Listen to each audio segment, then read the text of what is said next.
Hello, and thank you for your support of Blackbeard Fire. Today, we are going to showcase the Blackbeard fire plugs. These fire plugs are waterproof and pack a serious punch when starting a fire. First, let's put one of these plugs in water to demonstrate how waterproof they are. Now the key to using the product is to make sure you fluff the fibers. If you don't fluff the fibers, it's not going to light. To get maximum burn time, pick a little piece off the top and light it just like a wick. Let's start the timer to see how long this is going to burn for. Now this is not going to put off the biggest flame, but will give you maximum efficiency and plenty of time to work. Now for the second way to process them. Start by bending the plug in half twice, then rotate your hands to separate and break the fibers. If you are using a ferro rod, it works super well at catching a spark. Note the time on the clock is about 30 seconds.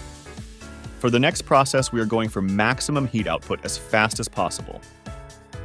The burn time will be lower because we are burning more material, but it is going to give you a lot of heat output. Simply pick off the top layer and continue to unroll the plug. We want to expose as many fibers as possible. Once you have all those fibers exposed, set it down. I'm going to use an arc lighter for this one. You will see how fast this takes off and already burns hotter than the other two. This is for when your kindling is dry and you are just ready to get your fire going. The waterproof plug, if it gets wet, you are going to want to expose the fibers and get a nice fluff. The fluff on the inside is dry, and that is what is going to burn the fine coating of water off the outside. Now, if you fluff it and get it wet as I have done, you are going to want to re-fluff and expose more fibers. The wet fibers that have been exposed are now no longer going to light for you. Pick the plug apart and separate the fibers as much as possible. You will get small flames at first as it burns off all that moisture. Okay, the maximum heat output plug, I have just flipped over to let it burn for a little bit longer while I show you how little of plug you need to get the fire started. Start by breaking the plug in half.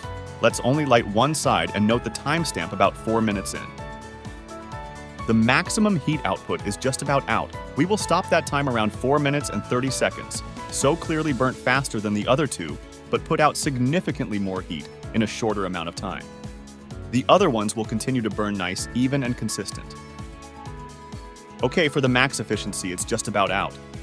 Let's stop it at 6 minutes and 30 seconds. Now we started it about 30 seconds into the timer, so you have a complete burn time right around 6 minutes. For the maximum efficiency burn, let's give it one last flip. Okay, it's just about out. That is about an 8-minute burn time on a plug when burning from top to bottom. The half plug we started at 4 minutes, and it's 8 minutes now, so that is a 4-minute burn time. Plenty of time to get a fire started. So in reality, our bag of 50 fire plugs can easily give you 100 fires. Thank you for your support of Blackbeard Fire. We hope you found this video helpful for your outdoor adventures.